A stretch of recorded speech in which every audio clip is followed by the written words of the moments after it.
Every god has their origin story.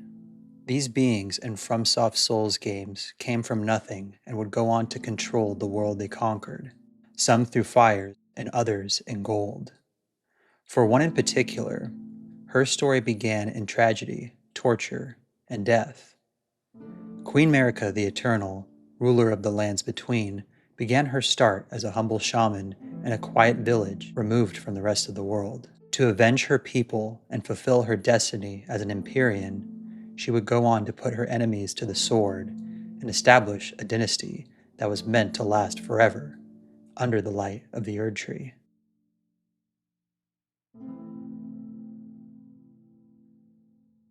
Tucked away in the hinterlands lies the Shaman village. This humble settlement contains a few cobblestone homes bathed in the golden light of an Erd Tree sapling growing in the center of the village. As we find it, it is completely abandoned. The Shaman inhabitants no longer occupy these homes as they were captured and tortured by the Hornsent as part of their rituals of creating the Jarfolk. They believe that the shaman flesh had the unique ability to meld with that of others in the hopes that they would become saints or simply well-behaved people. The full extent and purpose of the ritual is not completely known, but it ultimately exterminated the shamans except for one, Queen Marika. This village is where the god we came to fear, admire, and be captivated by was born, in a humble, quaint, unassuming village. She'd returned to the village to find her people captured and slaughtered by the Hornsent.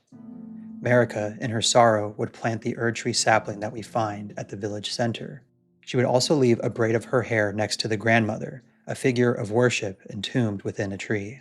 Planting the sapling and leaving the braid would be the final tribute to her former life and kin, as she would never return.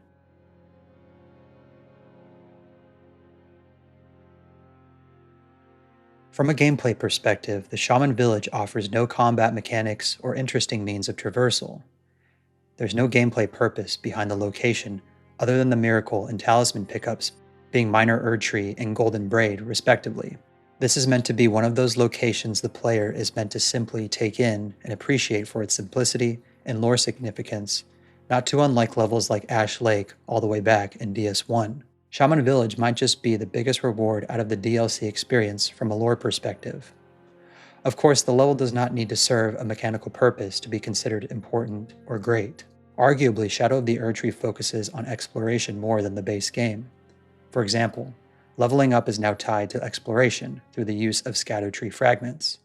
For most of the DLC's location, there is no direct reward in the form of a cool weapon or overpowered talisman. The DLC rewards exploration through the set piece, the scale, and visual beauty of the world. Shaman Village follows suit in that design philosophy, where the reward is the visual and narrative reveal of the location. With this in mind, Shaman Village can be seen as the, quote, Ash Lake of Elden Ring, arguably the most important and significant location, revealing the inner workings of what sparked the world we find ourselves in as the Tarnished.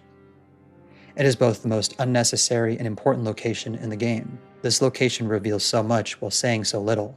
No characters mention or reference this location. It is only accessed by a gesture that the player would have to go out of their way to find. There are no sites of grace here, adding to the notion that this place was meant to be kept secret and safe from the chaos of the rest of the Land of Shadow and the lands between. The lack of sites of grace could also be suggesting that Marika wanted to bury her past in order to move on to become the god we know her as today.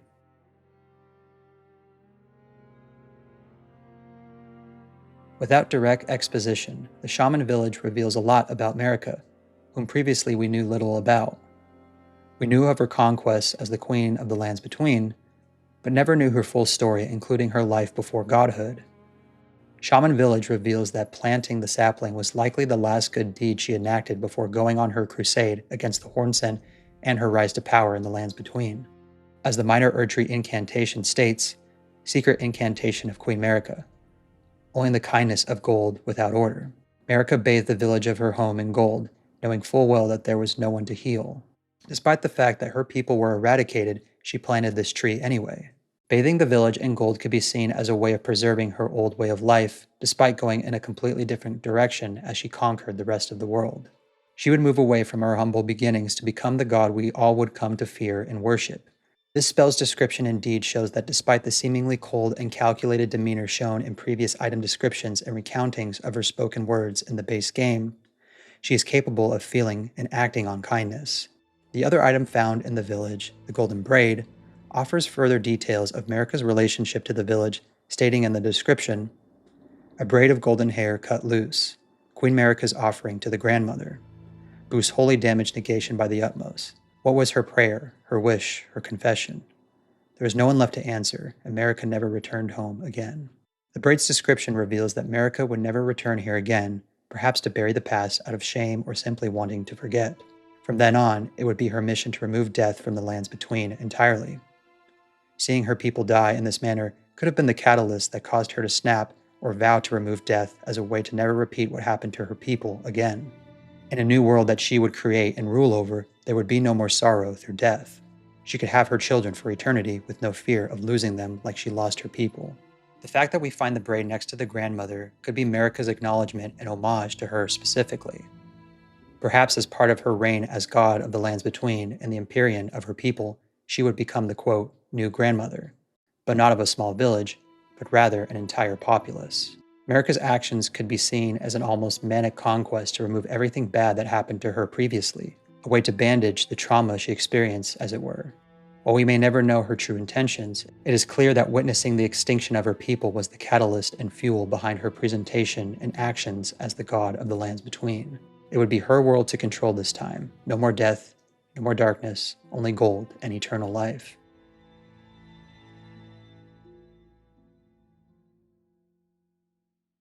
Looking back to the village and its presentation, it is very reminiscent of Ash Lake from Dark Souls 1. Arguably, both locations are incredibly important, yet can be totally glossed over and missed by players. Ash Lake represents the world prior to the Age of Fire, and Shaman Village represents the way of life for the god that would take over the lands between in her conquest. Both the dragons and the shaman people represent peacefulness, stillness, and simplicity, contrasting the volatile world that they are now a part of. These locations themselves are peaceful and seemingly untouched by outside influence. Both locations represent these worlds before their demise in gold and fire. Their former inhabitants existed in peacefulness and tranquility and were eventually brought to extinction. They fulfill little gameplay purpose, yet reveal so much about the origins of the lands that we have been thrust into. They are difficult to access and represent the true reward of exploration. The reward doesn't have to be the overpowered weapon or the unique tool, but the captivating art direction and storytelling these titles offer. Thanks for watching. If you have any additional thoughts on Shaman Village or its similarities to Ash Lake, feel free to share in the comments below.